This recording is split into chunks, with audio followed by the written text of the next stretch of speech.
Bienvenidos, muy buenas noches, ¿cómo les va? Muy bienvenidos a todos y a todas, como siempre. En este horario nos encontramos para hablar de educación. Esto es Desde el Conocimiento, 3 temas centrales que van a atravesar la media hora, pura información y a puro conocimiento. En este programa vamos a estar hablando, como siempre, de las universidades y una de ellas que tiene récord de inscriptos. Más de 10.000 estudiantes que se inscribieron en la Universidad Jauretche para el 2021. Mira vos, y algunos nos hacían creer que la gente, que los estudiantes no querían ir a la universidad. Acá pasa todo lo contrario. Otro de los temas para charlar, nos vamos a ir a la Patagonia para hablar en la Universidad Nacional de la Patagonia de qué se trata la Expo Educativa Virtual de la universidad en ese país, porque ahora todo tiene que ser y pasar por la virtualidad. Y además el tercer tema, como siempre, el doctor Jimmy Persic. Jimmy, bienvenido. ¿Qué tal? Buenas noches, ¿cómo te va?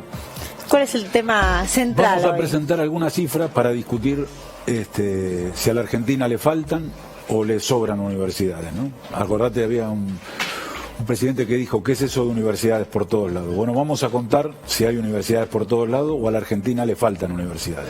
Ernesto Villanueva está aquí con nosotros, que es el rector de la Universidad Nacional Arturo Jauretche. Puede, de hecho, linkearlo con lo que recién preguntabas. ¿Qué es lo que pasa con las universidades en general y con los estudiantes en general? Gracias por venir. ¿Qué tal? Buenas noches. ¿Y qué pasa en Jauretche? ¿El récord de inscritos para el año que viene? Nosotros tenemos para el año que viene muchísimos inscriptos, sí. La verdad que es la misma cantidad de inscriptos que tuvimos el año pasado. Temíamos un poquito con el tema de la pandemia, que la gente se retrajera, pero no. Muy fuerte para esta inscripción es el área de salud, ¿no? Hay una sensibilidad grande y, por ejemplo, la carrera de enfermería se incrementó en relación con el año pasado un 20%, o sea que hay otras carreras que bajaron un poquito. Muy importante. Sí, esto. sí, sí. ¿Cómo los contextos además terminan condicionando la elección de una carrera? Y bueno, el susto, ¿no? Lo que significa hoy la salud en todos lados, etcétera, etcétera. Es lindo lo que está contando, porque a veces no se da el reconocimiento que merecen ni los enfermeros, ni las enfermeras, ni los médicos, ni las médicas, y pensar que hay un estudiantado, un mundo de estudiantes que quiere y que está impulsado por todo lo que ocurrió a estudiar enfermería, me parece que es todo un dato de la pandemia. Bueno, medicina también se incrementó, pero en menor proporción. Bioquímica, todas las áreas de salud han aumentado en esta inscripción, que es, digamos, que crea un desequilibrio con las ingenierías que tenemos y con las sociales. Ernesto, buenas noches. ¿Hay universidades por todos lados? ¿Es necesario? ¿Qué es eso de universidades por todos lados? ¿Qué pasa en Varela con la Jauretche, en el sur del conurbano? Bueno, nosotros tenemos un área de influencia de más de 1 millón de habitantes. Incluso algunos plantean que en realidad ahora son 1.200.000, donde no había educación pública. Aunque sean sectores populares con poco nivel de ingresos, vos pensás que eso significa una cantidad de jóvenes impresionante. Y no había ninguna respuesta del Estado Nacional, ni del provincial, por supuesto. Así que esa idea de que universidades por todos lados, bueno, es un poquito ignorar lo que ocurre en otros países. Cuando uno ve la proporción de universidades y de cantidad de estudiantes en relación a la población en países de mediano desarrollo o mayor desarrollo, bueno, tienen más que nosotros. En realidad a nosotros nos está faltando universidades. Y eso lleva a veces a la situación de las mega universidades, ¿no? Con cifras enormes que son difíciles a veces de gobernar. ¿Y qué cantidad de alumnos tiene Jauretche? Nosotros tenemos 30.000 alumnos, un poquito más de 30.000. Vamos a tener casi 40 el próximo año, ¿no? ¿Y 23 carreras? Y tenemos 23 carreras de grado. ¿De dónde, vos fíjate, ¿no? ¿De dónde son los profesores de la Jauretche? Son de Quilmes, de la Universidad de Quilmes, de La Plata y de Buenos Aires, básicamente. Después hay algunos, pero... O sea, son formados en universidades indiscutibles. Nacional. Sí, claro. Ah, bueno. O sea, lo que se discute es la Jauretche, o la de Burlingame, o la de José Cepaz. Pero los profesores son formados en universidades indiscutibles. Más aún, a veces yo hago chistes al rector de la UBA, al de La Plata, diciéndole que nuestras universidades son universidades parásitos. Le sacamos lo mejor que tienen a ellos. ¿Y se enojan? Un poquito. Sí, ¿por qué? Claro, pues en las universidades grandes, a veces el ascenso de los docentes, la estructura, digamos, de edades de los docentes es un poquito grande. Y entonces uno tiene la oportunidad de encontrar un recién graduado, que a lo mejor ya hizo un posgrado en Francia, un doctorado en Estados Unidos, y en una universidad grande tiene el cargo menor docente. Con nosotros no tiene esa situación. ¿Con qué ilusión y con qué expectativa entra un estudiante del conurbano bonaerense a la Universidad Jauretche? Mira, yo creo que en la Argentina, no solo en el conurbano, está la tradición del ascenso social a través de la educación. A diferencia de lo que ocurre en otros países de América Latina, hay una apuesta por la educación de la población en general. Eso incluso se ve en los ciclos económicos, viste que cuando el ciclo va para atrás, cuando hay recesión, la gente se inscribe más en las universidades. O sea, siempre hay una apuesta que la educación va a ayudar a... Tiene esas expectativas nuestra gente. La expectativa de avanzar socialmente, de avanzar en conocimiento, de avanzar en ingresos también y tener una mejor inserción laboral. Y es cierto. O sea, claro, bueno, no es solamente todos una los venta de estudios te muestran ilusiones. que el nivel de desocupación de un egresado universitario es menor que el de alguien que tiene solamente primaria, que alguien que ha cursado la universidad sin graduarse es menor, etcétera, etcétera. Es así, sí. Ernesto, ¿cómo nos preparamos para cerrar el año? ¿Cómo nos preparamos para el 2021? Desde el punto de vista de nuestra universidad, Eso te nosotros, pregunto. este año todo virtual, excepto empezamos ahora algunos exámenes presenciales. El próximo año tenemos el desafío de empezar virtual y cómo vamos haciendo la transición a la presencialidad. Nosotros lo vamos a hacer de manera muy prudente, muy prudente. ¿Por qué? Porque seguramente durante todo el próximo año se va a requerir una relación entre metros cuadrados y estudiantes que no era la de antes, etcétera, etcétera. Entonces, y la verdad que nosotros no nos alcanzan las aulas, ¿no?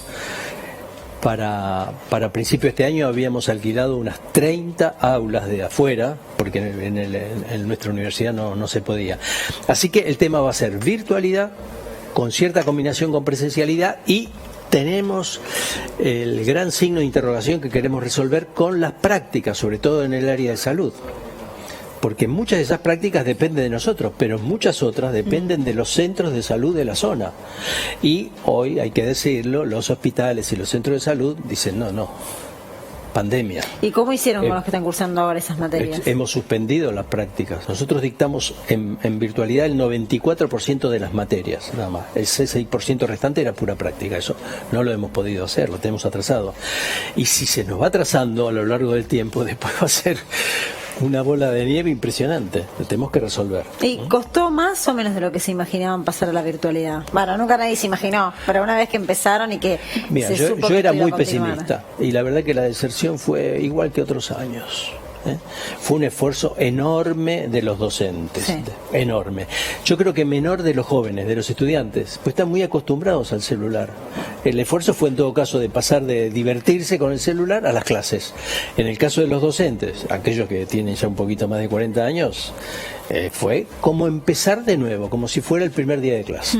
Un aprendizaje también Sí, nos para costó todos los mucho. docentes. Costó mucho.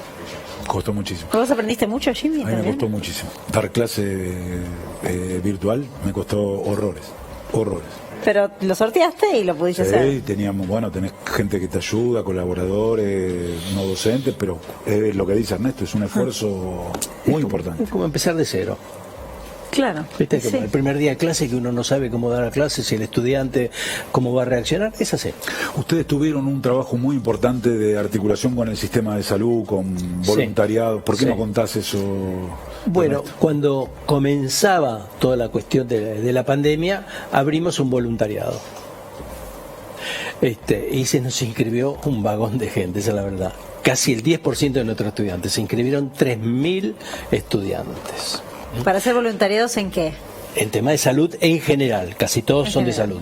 Hay un grupo de gente de trabajo social. Nosotros tenemos, por ejemplo, una tecnicatura en emergencias sanitarias y desastres.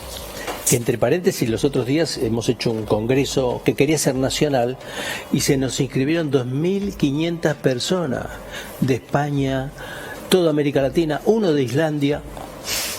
Sí. Y lo difundieron como para que llegara, o evidentemente hay una No sé, necesidad no, la verdad y que un no sé. prestigio de las universidades de la Argentina. Es un tema que está ahí, 2.500 personas, yo tuve que inaugurarlo, por supuesto, de tema de tecnicatura en emergencias sanitarias, no soy un especialista, extraordinario, una cosa, evidentemente, toda esta situación, así como a los docentes los ha llevado a que aprendamos a dar clases de esa manera, sensibiliza a la población, sensibiliza a los profesionales de una manera extraordinaria.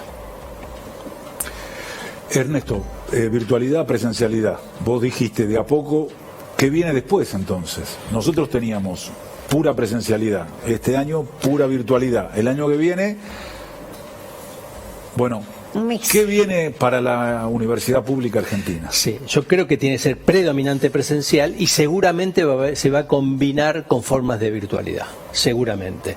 Esa forma va a depender muchísimas veces de las características de la disciplina y en otros casos de las características del docente. En lugar de tener, de hecho, 18 semanas, a lo mejor las clases van a ser 20, 22 porque hay clases no presenciales. Un montón de cosas que eran motivo de explicación ahora van a estar ahí, etcétera. Pero eso no depende, ya te digo, del conjunto de la universidad, sino de las características de la disciplina. Por ejemplo, nosotros estamos haciendo ahora un soft para quirófanos. Parece ser que hay una determinada cantidad de tipos de operaciones.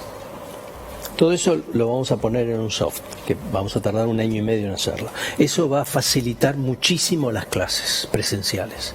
¿Por qué? Porque parte de la práctica va a estar en ese soft. Claro, muy interesante. En 1 año entonces vas a contar. No, pero en 1 año para adelantar lo que se viene. Yo ya no voy a ser el rector, así que... No sé, ¿por qué? ¿No se puede? ¿Ya termino el mi ciclo? mandato. Bueno, no importa. Va a estar vinculado de todas maneras. Gracias por haber venido. No, muchas gracias. Por nada.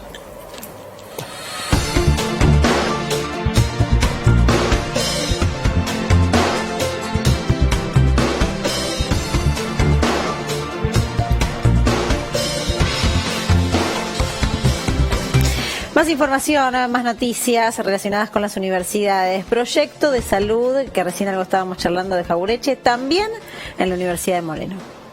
Mi nombre es Alejandro Canepa, yo soy el docente que está a cargo del taller de práctica profesional de la licenciatura en Comunicación Social de la Universidad Nacional de Moreno, y en el marco de esa materia hicimos una pieza periodística contando un proyecto muy interesante que se realiza dentro de esta universidad, un proyecto de vinculación tecnológica, mediante el cual se investiga la presencia de mosquitos transmisores de dengue en toda la región de influencia cercana a la universidad. Es un proyecto que está coordinado por Fernando Reidenberg, quien es a su vez el coordinador de la carrera de biotecnología. Nosotros, en ese trabajo periodístico que escribió una alumna, Guadalupe Diomede, contamos las características de ese proyecto y sobre todo la importancia que tiene porque se genera información socialmente relevante para las autoridades municipales, provinciales y nacionales para encarar políticas sanitarias y combatir, entre otras enfermedades, el dengue. Es importante el cruce que se da entre la carrera de Comunicación Social de la universidad y la carrera de Biotecnología porque, por un lado, esto permite difundir toda la tarea que hace biotecnología con este tipo de ciencia y con este tipo de trabajo que tienen que ver con una problemática de salud pública, y a su vez la carrera de comunicación aporta una mirada que genera piezas accesibles de divulgación científica y que eso hace que esta información justamente, como decía antes, se transforme en un insumo que pueda abastecer políticas públicas, básicamente sanitarias, para encarar temáticas como el dengue. Así que en ese sentido hay como una simbiosis entre las dos carreras de la Universidad Nacional de Moreno. La importancia de este tipo de trabajos, por un lado, para el estudiante de comunicación, implica sumergirse, meterse, empaparse, tanto de lo que hace la propia universidad en otra área como de la temática del dengue, ¿sí? Y por otro lado son piezas que desde la flamante agencia de noticias de la Universidad Nacional de Moreno, ANUM, se difunden y llegan a un gran público que entonces entiende qué está produciendo la universidad, tanto a nivel de la carrera de biotecnología como de la carrera de comunicación, y así se genera un ida y vuelta entre sociedad y universidad que me parece fundamental, porque así la propia sociedad que sostiene esta casa de estudios ve qué se hace y qué tipo de producciones socialmente relevantes se generan acá adentro. Interesante lo que vamos a escuchar ahora. La Universidad de San Martín prepara cocineros, pero para alimentación saludable. Escuchemos. El objetivo de la diplomatura es formar formadoras y formadores. Este movimiento hacia una alimentación saludable, colectiva, sustentable, respetuosa con la tierra y con nosotros mismos, necesita de un batallón de personas que puedan adueñarse de estos saberes y poder transmitirlos y empezar a armar esta especie de mecanismo donde sea una especie de multiplicador, ¿no?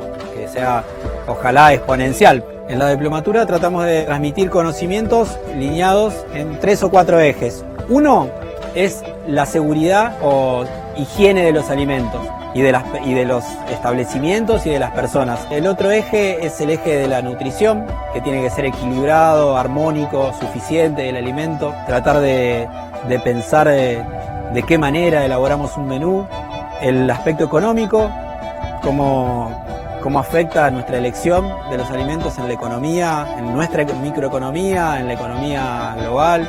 Otro de los ejes es la sustentabilidad y el ahorro energético. Aprender a cocinar con la menor cantidad de energía posible, poder anticiparse a las situaciones, planificar y tratar de calcular la cantidad exacta de alimentos para la cantidad exacta de personas, es uno de los temas. La producción de qué alimentos consumimos y quién los produce, para que sea una formación integral que sirva para este tema de la horizontalidad y de compartir saberes con las compañeras. El tema de la tradición y de la recreación de tradiciones está bastante metido en la Diplo. El Laboratorio de Diagnóstico de la Universidad Nacional de Hurlingham. ¿De qué se trata? A ver.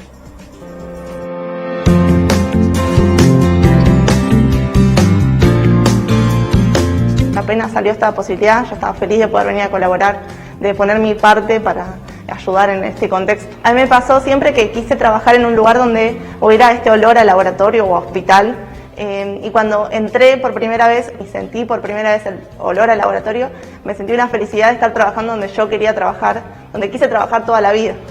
Estamos trabajando además a la par con personas que son nuestros profesores. Entonces fue raro al principio, pero después se fue armando la dinámica y estamos trabajando de una manera increíble y nos tratamos como pares. Entonces yo le puedo preguntar algo y ellos hay cosas que nos preguntan a nosotras. Hay docentes con los que yo cursé el otro cuatrimestre de manera virtual y este cuatrimestre nos pudimos ver cara a cara, frente a frente.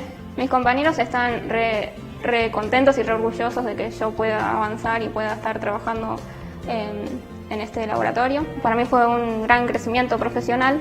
Aprendí a utilizar autoclaves, a manejarme en un laboratorio. Tenemos en este momento 4 estudiantes participando del laboratorio de diagnóstico. Son los estudiantes avanzadas, que están haciendo lo que es su proyecto de trabajo final. Desde que armamos el laboratorio, están participando del armado, la puesta a punto, las jornadas de capacitación que tuvimos en bioseguridad y en carga de datos en el sistema nacional y en la preparación de los diferentes pasos, y son una parte muy importante en el procesamiento de las muestras en el sistema informático, que eso es algo que lleva mucho tiempo. Uno tiene que tener mucho cuidado en cómo carga los datos en ese sistema, y ese trabajo lo están haciendo principalmente los alumnos, los becarios. Los estudiantes están como muy comprometidos, hacen un trabajo y están todo el tiempo ávidas y ávidos de aprender más y de participar más, y es muy rica esa interacción.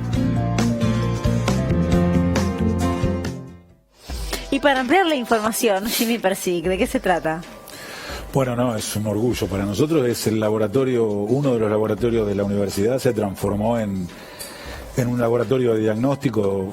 Tuvimos que equiparlo con PCR real time, con todo el equipamiento que viste, y además decidimos que investigadores de la universidad lo dirijan y becar a chicos y chicas que están estudiando la carrera de técnico en laboratorio, de biotecnología, para que puedan hacer, por un lado, una primera inserción profesional, pero al mismo tiempo participar de esta lucha contra la pandemia, ¿no? Y es el laboratorio de referencia de Hurlingham, vienen muestras de otros distritos, la verdad que estamos muy felices y orgullosos. Me encantó el testimonio, que ella decía: toda la vida soñé con trabajar en un laboratorio, y ese olor a laboratorio que hoy estoy viviendo, muy gráfico de lo que son las pasiones y los gustos y las vocaciones. Y los olores también, porque olores. Hay olores que son característicos y el del laboratorio se ve que hay y que tiene uno particular. ¿Qué carreras se estudian en la Patagonia, en la Universidad Nacional de la Patagonia? ¿Sabes, Jimmy? Un montón, es una universidad muy grande.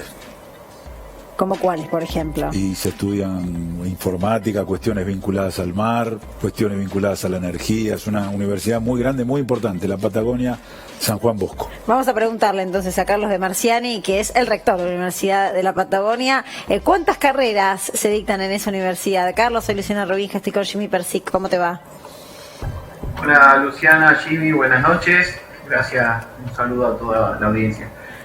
Sí, en nuestra universidad, que está desplegada en la provincia del Chubut, en 4 ciudades, Comodoro Rivadavia, Trelew, Puerto Madryn y Esquel, dictamos 60 carreras aproximadamente de grado, divididas en 5 facultades, ciencias económicas, ciencias jurídicas, ciencias naturales y ciencias de la salud, ingeniería y humanidades y ciencias sociales. Así que tenemos un abanico importante de especialidades para ofrecerles a todos los ciudadanos aquí en la provincia de Chubut. Es gigante para hablar de tantas carreras que se dictan. Te quiero preguntar por la Expo Educativa Virtual de la Universidad de la Patagonia. ¿En qué consiste?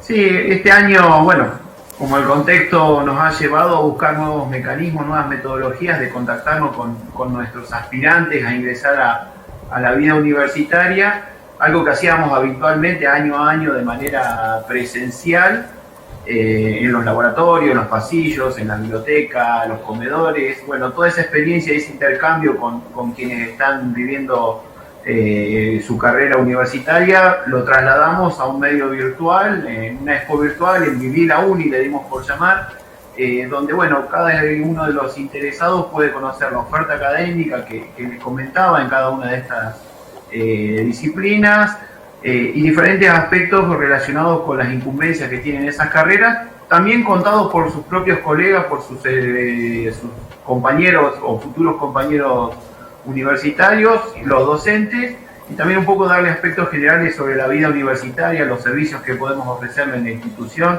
así que un paquete completo para que vayan introduciéndose a la vida universitaria, y aspiramos a que, bueno, tener la mayor cantidad de estudiantes el año que viene. Carlos, ¿qué expectativa para el año que viene? En cantidad de alumnos, en modalidad de cursada, en participación en la lucha contra la pandemia, ¿cómo lo vienen preparando? Mira, bueno, este año ha sido un año evidentemente muy duro, donde nos hemos tenido que adaptar a una modalidad no presencial para tener una continuidad pedagógica. Creo que nuestra institución ha hecho un esfuerzo significativo, sobre todo en lo que respecta a docencia universitaria, donde fue el impacto más importante en un primer momento.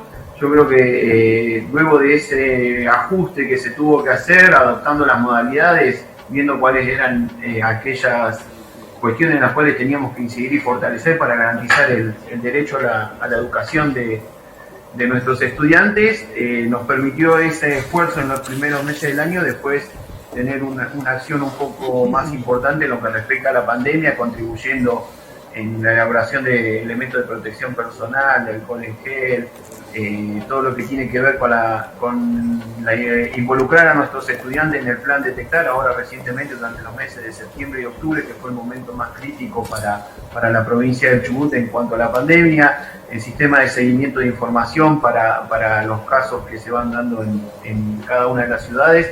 Así que bueno, desde ese punto de vista la verdad que una contribución importante en proyectos de investigación también, y bueno, ya pensando el año que viene en fortalecer nuestras estructuras y sistemas de información para afrontar un 2021 donde seguramente tendremos una acción presencial y virtual en una bimodalidad, o lo que creo que se tiene que llamar aula invertida, que es un concepto que hace unos cuantos años que se está tratando de instaurar en el sistema universitario. Y bueno, hacia ahí estamos dirigiendo nuestros objetivos, aprovechando los planes de virtualización que se promueven desde la Secretaría de Política Universitaria.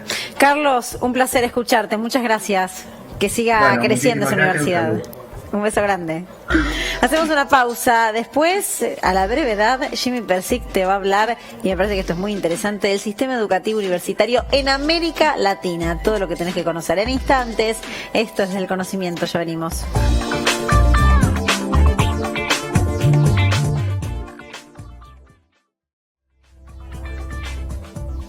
Y lo que tenés que conocer en relación al sistema universitario de América Latina, con datos que llaman la atención. Jimmy, todo tuyo.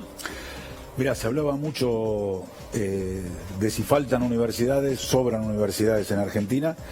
Nos vamos a comparar con países con un desarrollo relativo parecido al nuestro. Podríamos compararnos con países que tienen mayor desarrollo relativo, medio o alto. Nos daría peor nuestros números, podríamos compararnos con otros. Pero buscamos alguna comparación siempre para pensarnos a nosotros, no porque hay que copiar a nadie. América Latina tiene una situación absolutamente heterogénea. Hace dos programas contamos de números. tasas de escolarización. Hoy contamos de instituciones. Vos fíjate, Argentina tiene en cantidad de instituciones 51% de universidades públicas, 49 privadas. Recuerdo que en ese 51 está el 80% de los estudiantes universitarios argentinos. O sea, esto es en instituciones. Importantísimo. Importantísimo. Pero fíjate, México tiene mucha mayor cantidad de universidades privadas, 68%. Uruguay el 67%. Pero las públicas son las de mayor prestigio. Absolutamente. La Universidad de la República y la Universidad Tecnológica. Perdón, la UNAM de Uruguay te estaba contestando. Por supuesto. Fíjate Chile, 27% de universidades públicas, 73% de universidades privadas. Las universidades públicas son aranceladas en Chile. Y recordemos que hubo una revolución total por parte de los estudiantes que reclamaron, fue uno de los primeros estallidos, te diría que el más importante o el disparador para entender lo que después pasó en Chile y lo que está ocurriendo en estos momentos del reclamo estudiantil. Por la deuda eterna que adquiere. Brasil, 12% de universidades públicas. Pero qué poquito. Muy poquito. Muy poquito. Y otro día podemos contar del ingreso, lo cual refuerza que a esas universidades van los sectores de la pirámide social, más altos de la pirámide social. Pasamos a la otra. O sea, no hay universidad para todos y para todas. No hay universidad para todos, para todas. La matrícula, yo te decía, fíjate, Uruguay y Argentina, eso es la matrícula de las universidades de gestión pública. 78, mirá Chile, el 27, que además es arancelada. Brasil solo el 25 va a la universidad pública, lo demás 87% de instituciones, 75% de la matrícula. En México el 70%. El país que se parece más a nosotros, además tiene una universidad enorme, la UNAM, es México.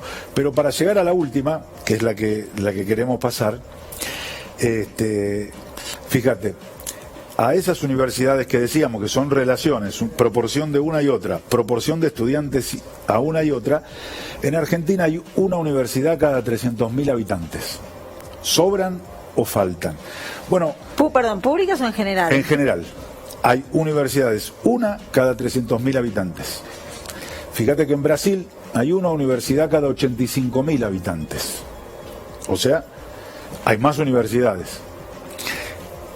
En México hay una universidad cada 44.000 estudiantes. Mirá. Y si vamos a la provincia de Buenos Aires, en la provincia de Buenos Aires hay una universidad cada 500.000 habitantes. Entonces, cuando se decían que eso son de universidades por todos lados y hablaban del conurbano, porque de eso, de lo que hablaban, a la Universidad de Buenos Aires, a la provincia de Buenos Aires le falta todavía más universidades que al resto del país, que al resto del país también le faltan universidades. También le falta un sistema de planificación de las universidades. No hace falta las mismas universidades en todos lados, ni para todos los temas. Y como venimos viendo, le faltan más universidades para tecnología, le faltan más universidades para formación de trabajadores, para formación profesional. Pero a la Argentina no le sobran universidades. Le faltan comparándonos con países que tienen un desarrollo parecido al nuestro. Podés utilizar esta chicana. Dato mata relato. Dato mata relato. Acá el dato. Absolutamente. No hay con qué poder contrastarlo. Gracias, Jimmy. Un placer. Gracias, Luciana. Gracias por acompañarnos una vez más, una noche más aquí en C5N. Nos reencontramos el próximo sábado a las 12 para hacer Desde el Conocimiento. Que tengan una linda semana.